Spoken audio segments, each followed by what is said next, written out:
Hai Sobat Lentera, Terajus kembali hadir menyapa Anda dengan membawakan sederet informasi terhangat dan inspiratif bersama saya Catherine Ellison. Inilah Terajus selengkapnya untuk Anda.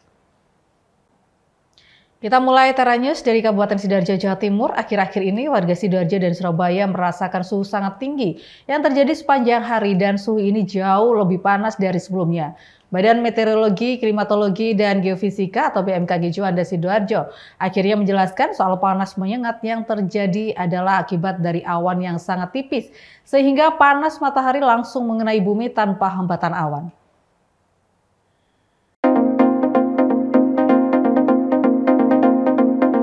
BMKG Juanda mencatat suhu tertinggi mencapai 34 hingga 30 derajat Celcius. Prakirawan BMKG Juanda, Tarik Harun Al-Rashid, menyatakan suhu panas belakangan ini terjadi di musim peralihan atau pancaroba.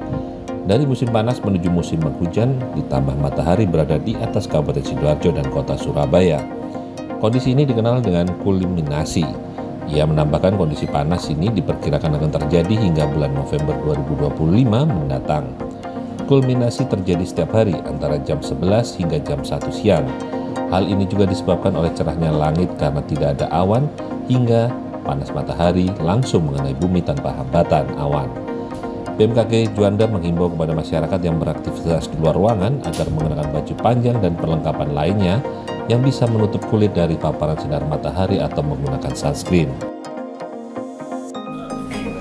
Sidoarjo dan Surabaya sudah musim pancaroba, di mana posisi matahari tepat berada di atas wilayah Surabaya dan Sidoarjo, yang mana pada saat ini mungkin pada umumnya ada satu fenomena yang cukup familiar namanya kulminasi, di mana matahari tepat di atas Sidoarjo dan Surabaya yang mengakibatkan suhu akan terasa lebih panas daripada sebelumnya, dan juga sedikitnya tutupan awan di wilayah Sidoarjo dan Surabaya dan diiringi adanya pemanasan yang cukup maksimal akan mengakibatkan suhu akan sedikit terasa lebih terik atau panas.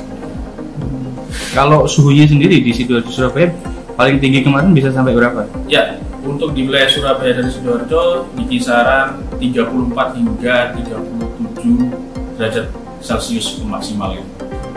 Itu saat siang, malam atau bagaimana? Ya, untuk pemanasan maksimalnya di rentang jam 11 hingga jam 1 siang. Itu berapa lama Mas? Durasinya hingga untuk maksimalnya itu hanya di 1 hingga 2 jam saja. Kalau suhu panas ini bisa sampai kapan kira-kira? Mungkin sebulan kah? Ya, untuk suhu panas ini akan diprediksi akan terasa hingga November akhir. Demikian. Ini masuk peralihan musim pancaroba ini ya? Ya, betul sekali. Perkiraan hujannya kapan? Perakiraan awal hujan akan dimulai pada bulan Desember hingga puncaknya di bulan Februari nanti. Mas, tadi sarannya untuk warga yang terpapar langsung matahari? Ya, yang panas ini untuk masyarakat pada saat ini kami menghimbau di mana pada saat ini adanya terik matahari yang cukup maksimal agar masyarakat memperhatikan untuk menggunakan pakaian yang melindungi diri dari sinar matahari secara langsung, dan juga bagi masyarakat juga dihimbau untuk selalu minum air putih agar tidak terhindar dari dehidrasi, dan tidak lupa ketika keluar juga mungkin melapisi kulit dari paparan sinar matahari dengan menggunakan sunscreen. Alat Sori melaporkan untuk Antara TV.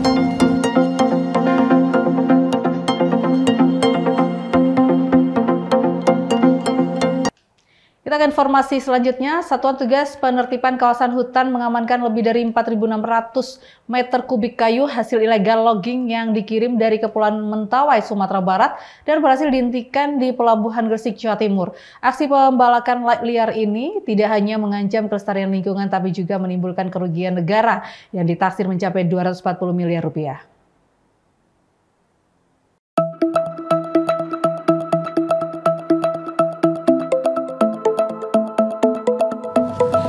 Inilah tumpukan kayu gelondongan hasil illegal logging yang diamankan Satgas Penertiban Kawasan Hutan di Gresik, Jawa Timur beberapa waktu yang lalu. Kayu-kayu ini ditebang secara ilegal dari kawasan hutan di Kecamatan Sipora, Kepulauan Mentawai dengan luas lahan mencapai 730 hektar. Saat ini seluruh kayu hasil illegal logging diamankan di Pelabuhan Gresik sebagai barang bukti. Ketua Pelaksana Satgas PKH Febri Ardiansyah mengatakan jika kayu ini tidak segera diamankan maka kerusakan lingkungan yang lebih luas tidak dapat dihindarkan.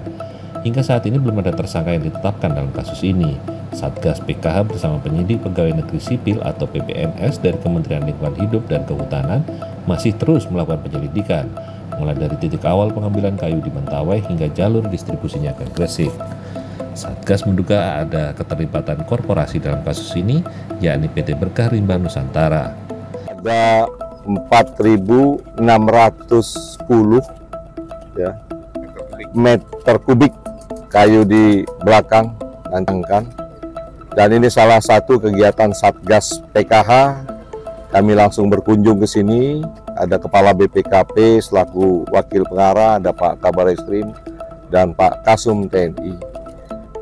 Asal kayu dari Kepulauan Mentawai, Kecamatan Sipora, dan ini sudah dirambah 730 hektar.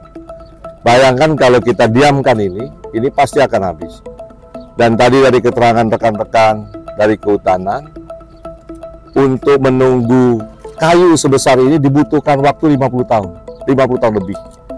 Oleh karena itu, ini langkah-langkahnya, ya. Ini berhasil kita amankan di wilayah Gresik. Kita minta nanti dari PPNS Kehutanan untuk melakukan proses penyidikan. Dari proses penyidikan itu nanti akan kita buka semua. Siapa yang terlibat, ya. Ini sudah sejak bulan Juli dilakukan illegal loggingnya, kemudian sudah 3 kali pengiriman. Yang terpenting, Satgas PKH sudah bisa mengamankan kegiatan illegal logging di Kepulauan Mentawai. Dan kita harapkan dukungan masyarakat terutama di sana untuk tetap menjaga kondisi hutan tetap lestari. Ini juga sebagai peringatan bahwa Satgas PKH ini dibentuk dan memang aktivitasnya tiap hari itu melakukan klarifikasi terhadap hutan kita. Dan kita terus akan melakukan penertiban, baik illegal logging ataupun melakukan perambahan untuk perkebunan, pertambangan. Karena kalau tidak saat ini dan tidak lakukan penertiban, kita khawatirkan dalam waktu dekat pasti akan habis hutan kita. Dan itu terbukti seperti Tesanelo yang kita lakukan. Di situ kan dari 8.000 tinggal 12.000 hutan kita. Oleh karena itu kami mohon betul dukungan dari rekan-rekan media dan dukungan dari masyarakat, aparat di daerah untuk tetap solid melakukan penertiban kawasan hutan. Satgas PKH menegaskan akan segera menindak pelaku kejahatan kehutanan. Perkembangan kasus ini akan menjadi terus dikerjakan dalam beberapa waktu ke depan. Yasin Al-Lafiri melaporkan untuk TV.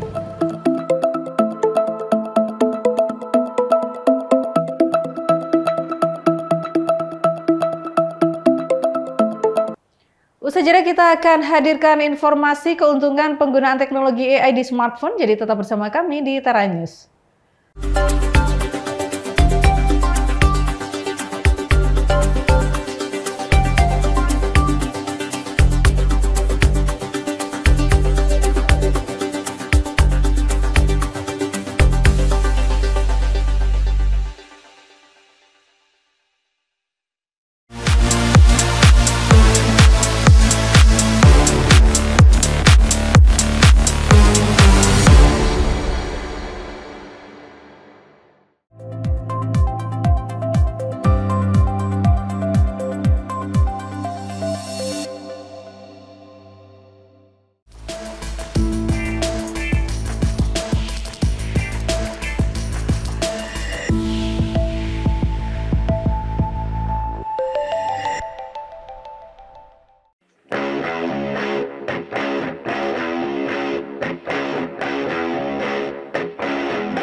Terima kasih Anda masih bersama kami di Tera News. Raksasa ponsel Apple meluncurkan iPhone terbaru dengan teknologi kecerdasan buatan atau AI yang disebut sebagai Apple Intelligence. Persaingan memanfaatkan AI ini terjadi di tengah upaya menggairahkan kembali penjualan smartphone yang sempat stagnan. 4 ponsel terbaru buatan Apple menggunakan kecerdasan buatan atau AI. Teknologi yang digunakan dalam iPhone seri ke-16 ini disebut sebagai Apple Intelligence. It's adding generative AI to the iPhones. It means that you can write a sentence and then say, elaborate on it or clarify it. The writing tools in general from generative AI are fantastic, but having that built into the iPhone apps, that's a game changer. AI juga menjadi andalan bagi produsen smartphone lainnya, termasuk Google dengan ponsel Pixel 9. The AI demos were really great. I thought that they were a step ahead of what we've seen. It wasn't gigantically innovative. It wasn't like a big wow moment, but it was kind of a natural evolution of how we're going to use AI. Pemanfaatan AI juga tampak dalam ponsel-ponsel terbaru buatan produsen Tiongkok yang belakangan semakin kompetitif di pasar global, termasuk Honor yang dulu anak perusahaan Huawei. Menurut data dari konsultan International Data Corporation, penjualan ponsel meningkat 4 kuartal berturut-turut setelah sempat stagnan karena banyak warga semakin lama mempertahankan ponsel mereka dan tidak membeli ponsel baru. AI diyakini termasuk di antara faktor yang membuat banyak warga membeli ponsel baru. Menurut survei 451 Research yang dikutip S&P Global, hampir sepertiga konsumen kini mengganti ponsel setiap 5 tahun. Sementara penjual ponsel bekas, Cell menyebut rata-rata konsumen mempertahankan ponsel mereka selama 3 tahun lebih. Lebih lama dibandingkan tahun 2017 dan sebelumnya saat mereka ganti ponsel tiap sekitar 2 tahun. Perhaps replacement rates on devices will maybe stabilize where they are now instead of continuing to get longer. But AI certainly does give people a reason to look at their old devices, perhaps think about upgrading them, and how they can get their hands on some of the new features and technology. Tapi analis lain tak terlalu yakin. Honestly, I'm not convinced that, the capabilities that they introduce are going to drive that many people to upgrade. What I found really interesting, actually, is how much they focused on trade-ins. I don't remember them ever talking so much about trade-ins to encourage people to upgrade.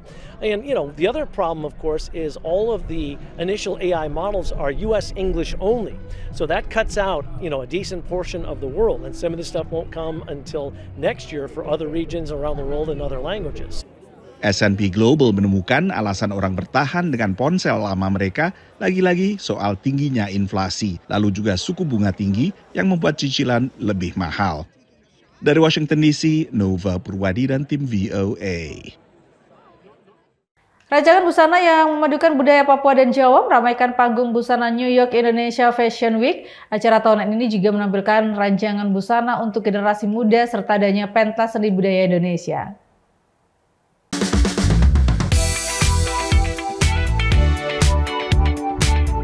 New York Indonesian Fashion Week kembali hadir di Manhattan, New York.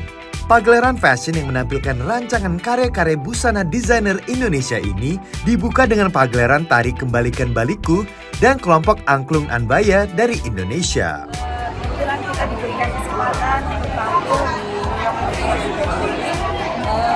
Komunitas tari, sanggar tari Kembalikan Balikku, dan mereka tadi menarikan satu tari klasik yaitu Asem. Dihadiri oleh sekitar 70 tamu dari komunitas fashion dan juga diaspora Indonesia, fashion show yang diwarnai acara budaya ini menghadirkan sejumlah desainer yang pernah tampil pada tahun-tahun sebelumnya. Desainer asal Papua, Dr. Rosa Rumaseu, menampilkan karya kain Papua dengan warna pastel cerah. Sementara, desainer muda Michelle Liu menggelar party street fashion yang cocok dipakai anak-anak muda generasi now. Desainer asal Bandung, Zubarka by Benz, memadukan desain elegan dengan warna gemerlap pencorak pop art. Dan keanggunan kombinasi tradisi budaya Jawa dengan sentuhan desain modern muncul dari kreasi desainer asal Solo, Joko SSP. Saya bikin konsep baju itu adalah The Legend of Rama Sinta. Tapi di sini saya mengambil tokoh itu tadi dalam pewayangan, ada unsur wastra cinde itu tadi yang warna merah, terus dengan aplikasi bergilgin itu tadi, itu adalah baju-baju biasanya keraton. I think it's extraordinary. It has so many details. I got to know this beautiful gold, and I've never seen these great pieces before. I'm in love with the fashion. Tampil juga saksofonis jazz Indonesia Yuyun George. Tapi kali ini memang agak beda karena kita membawa, apalagi yang dari Solo itu ya, Mas Joko dengan tim angklungnya dan tim Kembalikan Baliku, itu yang keren banget. Dan desainer kita juga keren-keren semua, baju-bajunya tuh keren sekali ya. Bangga juga ya, bangga sebagai orang Indonesia yang ada di sini. Senang banget. Naratama, Meraja Parmeswari, dan Gendira Pratama, VOA New York. Sesaat lagi kita akan bahas tentang sebuah robot yang dapat membantu para petani memetik stroberi secara tepat dan presisi. Tetap bersama kami di Tera News.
Terima kasih Anda masih bersama kami di Tera News. Hampir semua buah stroberi yang ditanam di Amerika Serikat berasal dari negara bagian California. Kini sebuah perusahaan asal Spanyol yang bergerak di bidang robot pertanian membantu para petani California untuk melakukan panen stroberi pada tingkat kematangan yang tepat dan secara presisi.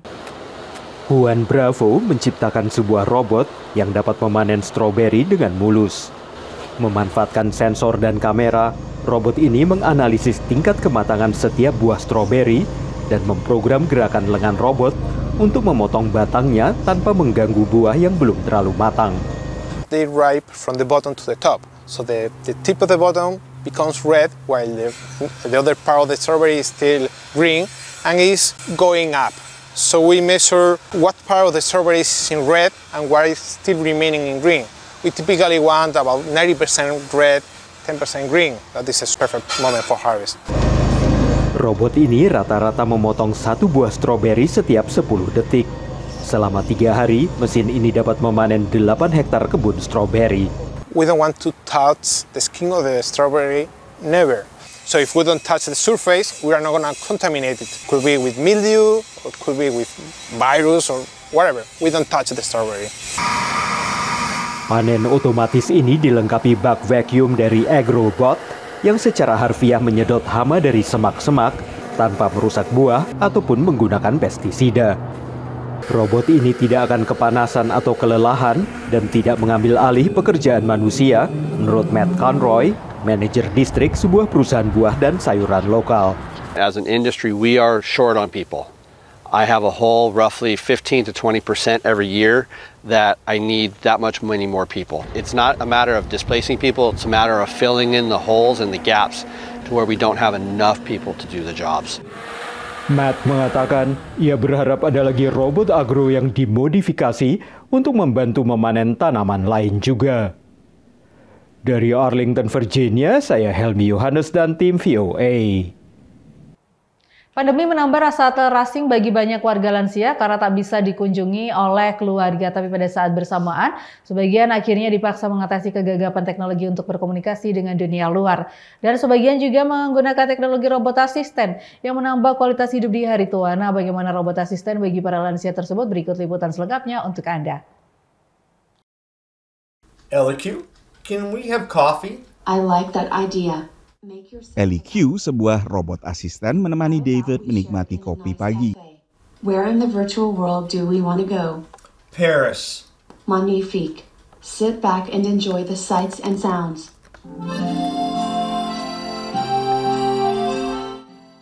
Dari rumahnya dekat Richmond, negara bagian Virginia, David bisa ngopi secara virtual ke berbagai kota lain di dunia. Dengan kecerdasan buatan, sensor internal, dan kendali lisan, LQ adalah salah satu robot yang dirancang untuk menampingi para lansia. There simply haven't been robots that have been sophisticated enough to be ready to be used by real people. And we're finally seeing robots that are able to be deployed in the real world with real people. LQ. Bukan hanya menemani kopi pagi, LQ juga memantau kesehatan David. Can you tell me what blood glucose reading you got today? 176. Got it. I'll jot it down. Robot ini juga membantu David mengasah otak dengan kuis. In Charlotte's Web, what type of animal is Charlotte? A spider. Kata-kata inspiratif. Thank you for that. You're very welcome. Dan permainan gambar. Tell me about this picture. Bagi David, LQ juga membawa ketenangan karena suaranya mengingatkannya pada kakaknya yang meninggal 9 tahun sebelumnya. LQ came in and her voice reminds me of my sister. It just makes me feel good that, you know, it's that connection that I had with my sister. Let's have some fun, David. Pandemi akhirnya mempercepat adopsi teknologi robotik, tapi banyak robot yang dikembangkan dan kemudian digunakan selama pandemi lebih bersifat pasif menjalankan perintah, termasuk perintah lisan. Di antaranya robot pengirim makanan dan juga robot untuk membersihkan rumah. Tapi kecerdasan buatan yang dikembangkan sebagai pendamping atau asisten manusia harus melakukan interaksi. Menurut perancangnya, LQ diprogram untuk empati atau terkesan ikut merasakan perasaan pengguna dalam interaksinya. For an AI to truly help humans, it needs to project empathy. It needs to be on a journey with them. Our customers don't refer to LEQ as a device or as a product. They refer to LEQ as a companion, a roommate, a character, or a presence in their lives. Interaksi seperti inilah bisa juga menghindari kesepian yang banyak dirasakan warga lansia. Begitu keluarga telah pindah ke kota lain atau sebagian keluarga dan teman bahkan telah meninggal. Dari Washington DC, Nova Purwadi dan tim VOA. Dan informasi tadi mengakhiri Tera News saat ini. Anda dapat saksikan kembali tayang saat ini di YouTube channel kami Lentera TV Media dan website kami lentera.tv. Saya Katrina Arsen, pamit undur diri. Terima kasih dan sampai jumpa.